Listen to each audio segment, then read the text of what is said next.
Hello guys, good morning. कैसे हैं आप लोग? Welcome to Kris educational hub. अब हम लोग इस क्लास में पढ़ेंगे क्वांटिटेटिव जो अप्रोच है बैंकिंग का, आरबीआई का। उसमें किस चीज़ को पढ़ेंगे? उसमें अभी पढ़ेंगे वो लैफ, लिक्विडिटी एडजस्टमेंट फैसिलिटी को। सॉरी, हमने उसको पढ़ा है। अब हम लोग पढ़ेंगे लैफ के अंतर्गत ही आता है। कौन आता है? VRR। इट मीन्स की वेरिएबल रिजर्व रेशियो, है ना। इसको हिंदी में बोलते हैं तरलता कोष अनुपात, है ना। ये क्या है, इसकी क्यों जरूरत होती है, ये किस तरह एक इंस्ट्रूमेंट के रूप में आरबीआई के लिए वर्क करती है, इनका क्या फंक्शन है। तो यह वो टूल्स है जिसमें आरबीआई क्या करती है, आरबीआई करती है कि इसके अंतर्गत बैंक के पास, बैंक बोलने से जितने भी कौन से बैंक है, तो शेड्यूल्ड बैंक है। कौन है? शेड्यूल्ड। मतलब जो आरबीआई के एक्ट में शेड्यूल्ड बैंक है उनको क्या करना है, उनको जिनके उनके पास, मान लो कि किसी बैंक के पास, मान लो कि बीओबी बैंक है, ठीक है। मैं एक उदाहरण के लिए दे रही हूँ, आप मत समझ लेना कि ये सही में इतना ही पैसा बैंक ऑफ बड़ौदा के पास है। मान लो कि इसके पास 1 लाख रुपया है या 10,000 रुपया है, आप 10,000 ही मान लो फॉर एग्जाम्पल, है ना। तो इनके पास ये 10,000 रुपीज है। हाँ, अब ये क्या करेंगे, ये 10,000 रुपीज इनके पास टोटल कैश है इनकी। आगे एक वर्ड पढ़ेंगे NDTL, net demand time liability क्या होती है। तो ये आरबीआई का टोटल पैसा है, कितना है? 10,000 है। इसमें से ये बीओबी का 10,000 रुपीज है। बीओबी ये 10,000 को कैसे मैनेज करेगी या कैसे इसमें अपना VRR को डिवाइड करेगी, वेरिएबल रिजर्व रेशियो को, इस चीज को हम लोग जानते हैं। तो ये शेड्यूल्ड बैंक है बीओबी, जो कि आरबीआई के अनुसूची में आता है। ये क्या, इनके पास 10,000 रुपीज है। तो 10,000 रुपीज में आरबीआई के शेड्यूल में ये आते हैं, तो इनको बैंक कहती है, आरबीआई क्या कहती है कि आप अपने 10,000 में से ऐसा कुछ मतलब एक निर्धारित नहीं है कि इतना पैसा आपको अपने पास रखना है और इतना आरबीआई के पास रखना है, पर इनको ये जो पैसा है इनके पास, इसमें से कुछ परसेंटेज डिसाइडेड नहीं है कि कितना परसेंट इनको आरबीआई के पास जमा करना है, ठीक है, जितने भी इनकी मनी है। और आरबीआई के पास ये पैसा इनका क्या रहता है? सेफ रहता है। इसके बाद इनको कुछ पैसा क्या करना है, कुछ परसेंटेज अपने पास भी रखना है। इट मीन्स कि उनको रिजर्व करके अपने पास इसलिए रखना है कि जैसे हम लोग कभी कभी सुनते हैं कि बैंक जो है वो दिवालिया हो गया या कुछ हो गया, तो ये जो आरबीआई के पास ये जो टूल्स में पैसे रहते हैं, इनको ये क्या करते हैं, उस टाइम में जितने भी पब्लिक होते हैं, मान लो कि बैंक के पास तो हमारा, आपका, किसी न किसी पब्लिक का ही पैसा होता है, तो उन पैसों को क्या करती हैं, यहाँ से वो पब्लिक के लिए सुरक्षित रखती हैं और बोलती है कि आप अपने जो कुछ NDTL है, मान लो कि आपके पास टोटल 10,000 अमाउंट है, तो उसमें से कुछ परसेंट आप आरबीआई के पास रखो। क्यों रखो? क्योंकि यहाँ पे आप रखोगे तो इससे क्या होगा, एक सुरक्षित पैसा, इतना पैसा पब्लिक का हमारे पास रहेगा, जिसको 2 भागों में रखते हैं, उसको भी हम लोग पढ़ेंगे कि क्या क्या नाम से रखते हैं। तो एक को हम लोग बोलते हैं, यहाँ पे है CRR, है ना। ये क्या है, ये जो टूल्स है, ये क्या है, ये इंस्ट्रूमेंट है,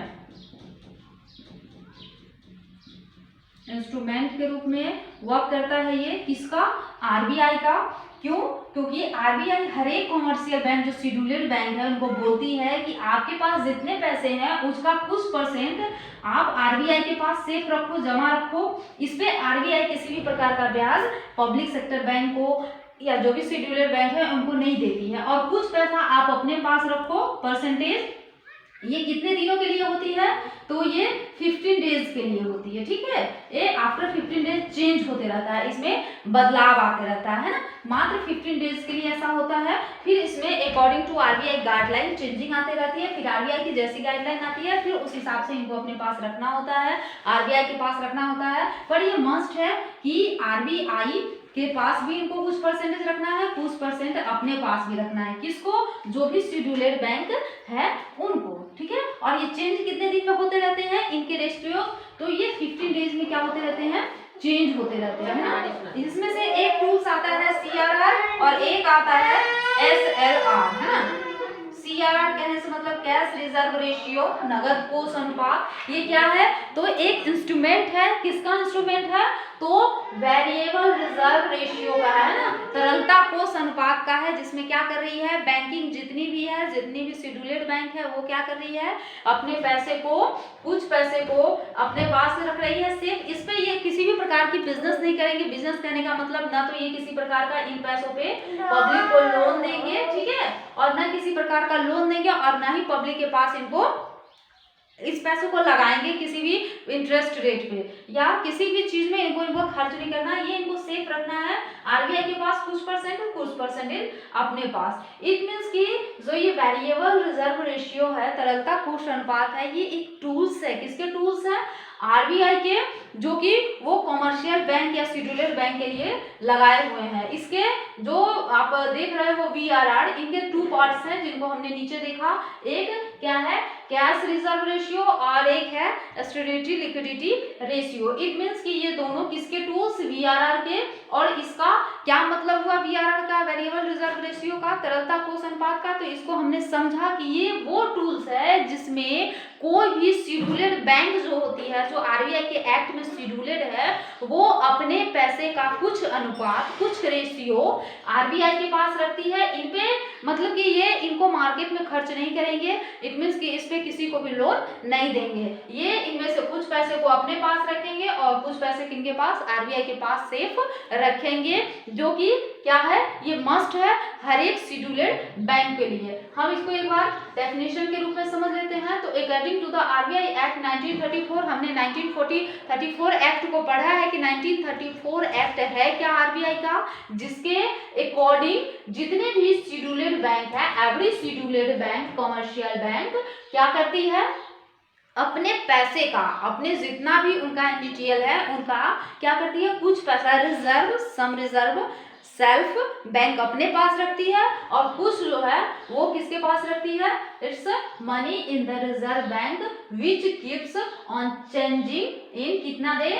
15 डेज, है ना। 15 डेज के अकॉर्डिंग इसमें क्या आते रहती है? चेंजिंग लाते रहती है। कौन लाते रहती है? तो आरबीआई लाती रहती है। बट दिस इज मस्ट कि आरबीआई के अकॉर्डिंग इनको रखना है सेफली। इट मीन कि इनमें से उनको खर्च नहीं करना है।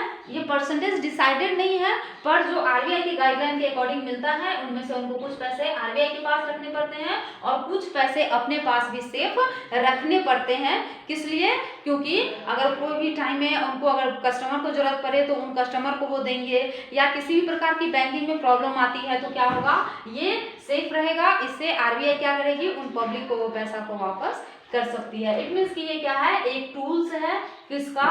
क्वांटिटेटिव अप्रोच का। और क्वांटिटेटिव अप्रोच में हमने क्या क्या पढ़ लिया? तो हमने एसएलआर पढ़ा, अब हमने वीआरआर पढ़ा। VRR means variable reserve ratio. अब हम लोग वीआरआर के टूल्स को पढ़ेंगे कि इनके कौन कौन से इंस्ट्रूमेंट है, जो इंस्ट्रूमेंट वर्क करती है अकॉर्डिंग टू आरबीआई गाइडलाइंस। तो वो 2 टूल्स है। एक हमने पढ़ा सीआरआर, कैश रिजर्व रेशियो, जिसको हम लोग हिंदी में बोलते हैं नकद कोष अनुपात। दूसरा हमने पढ़ा एसएलआर, स्टेबिलिटी लिक्विडिटी रेशियो, जिसको हमने हिंदी में पढ़ा क्या? वैधानिक तरलता अनुपात। अब हम इनको डिटेल से समझते हैं।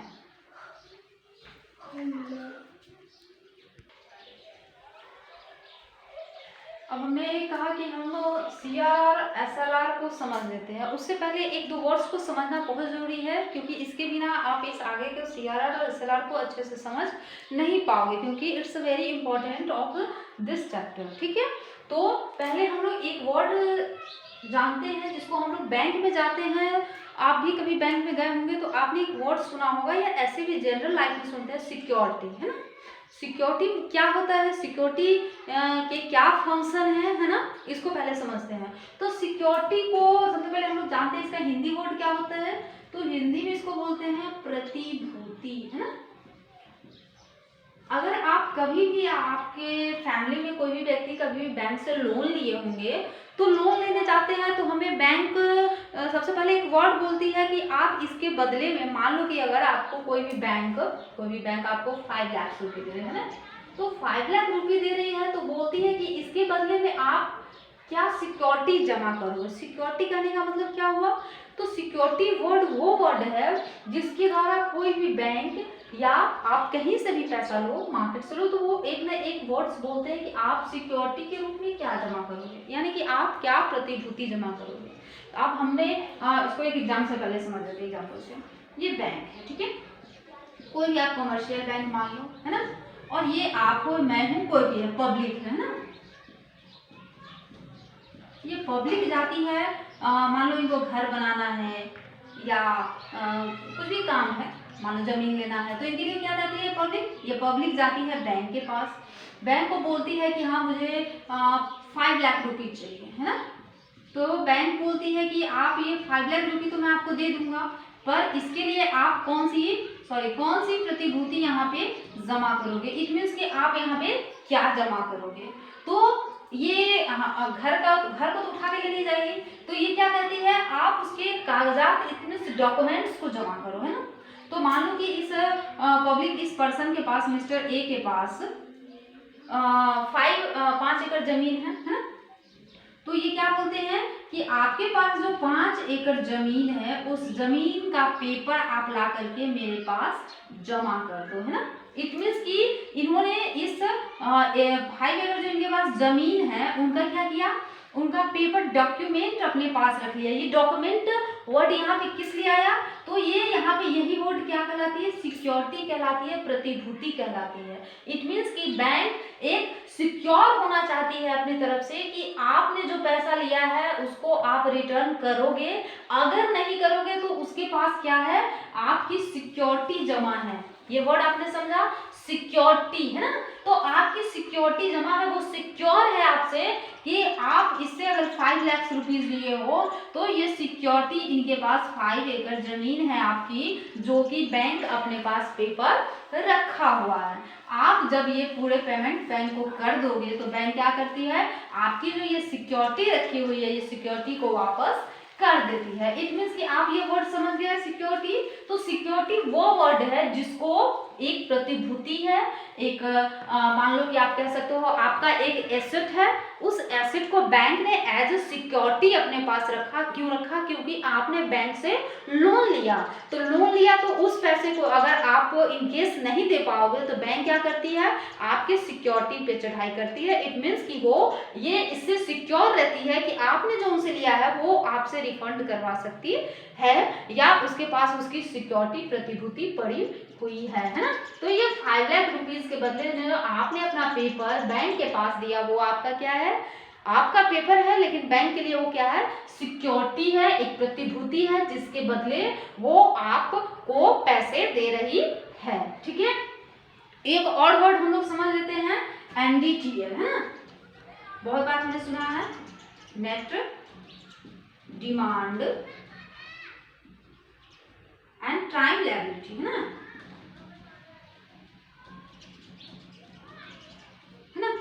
NDTL, net demand time liability. It means कि यह वह वर्ड्स है, और सॉरी मैंने इसमें तो आपको सिक्योरिटी समझा दिया, और गवर्नमेंट की जो प्रॉपर्टी होती है, जिसके बदले गवर्नमेंट बैंक से, RBI से लोन लेती है, तो उसको कहा जाता है, उसको GSAC कहा जाता है। क्या कहा जाता है, GSAC। आपने कहीं देखा होगा इस वर्ड्स को, तो आप समझ जाना कि ये गवर्नमेंट जो है वो क्या करी है, लोन ली है, किससे, RBI से। इट मीन्स कि गवर्नमेंट को भी कुछ ना कुछ प्रॉपर्टी सिक्योरिटी के रूप में RBI के पास जमा करनी पड़ती है। ठीक है, तो ये वर्ड क्या है, ये गवर्नमेंट सिक्योरिटी है, GSAC को, जिसको हम लिखते हैं।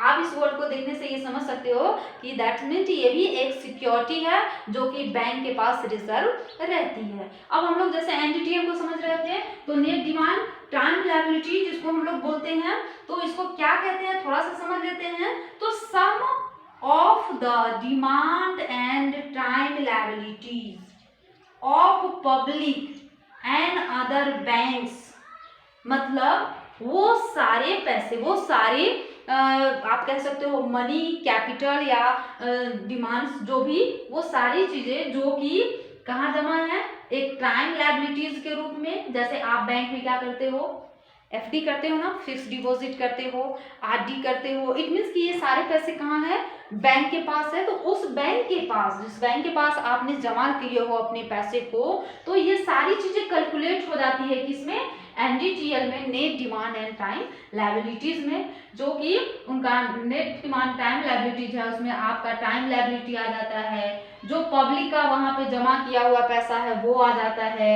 एंड अदर बैंक्स के जो भी वहां पे उनके पास पैसे पड़े हैं वो सारी चीजें किसमें आती है, एनडीटीएल में। निवल मांग देयता इसको बोलते हैं, हिंदी में क्या बोलते हैं, निवल मांग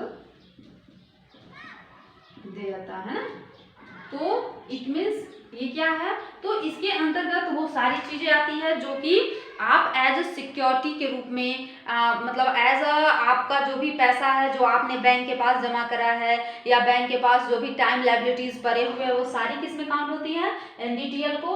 इस वर्ड्स को हम लोग और डिटेल से पढ़ेंगे क्या है एनडीटीएल। उसके बाद हम लोग आगे के वर्ड सीआरआर, एसएलआर जो भी हमने पढ़ा था, सिक्योरिटी लिक्विडिटी रेशियो या एसएलआर जो भी पढ़ा था, उन सारी चीजों को हम लोग डिटेल से करेंगे, ठीक है ना। तो आज हम लोग वीआरआर में क्या पढ़ा, तो वीआरआर के अंतर्गत हमने सिक्योरिटी वर्ड्स को पढ़ा और क्या पढ़ा, एनडीटीएल को पढ़ा। उसके बाद हमने इसके जो टूल्स है किसके, वीआरआर के, उनको पढ़ा, है ना। CRR, SLR, cash reserve ratio जो है ना, सिक्योरिटी लिक्विडिटी रेशियो जो है, उनको पढ़ा। तो इन सारी चीज़ों को अब हम लोग डिटेल से नेक्स्ट क्लास में करेंगे। आपको मैं कोशिश कर रही हूँ कि जितने भी इसके नोट्स हो, क्योंकि लिखने में ज़्यादा टाइम वेस्ट होता है, उनको हम लोग एज अ टेलीग्राम चैनल के रूप में आपको हम वहाँ पे प्रोवाइड करवाएंगे। यहाँ पे हम लोग सिर्फ वर्ड्स को समझेंगे, उन चीज़ों को अच्छे से समझेंगे, ठीक है। और आप समझने की कोशिश कीजिए चीज़ों को। कुछ भी प्रॉब्लम होता है आप कमेंट सेक्शन में कमेंट कीजिए, और अगर समझ में आए प्लीज़ लाइक शेयर सब्सक्राइब ज़रूर कीजिए, ठीक है। और मैं आपको बार बार बोल रही हूँ कि अगर कुछ भी प्रॉब्लम रह रही है तो आप उसको कमेंट सेक्शन में कमेंट जरूर से करें। Thank you.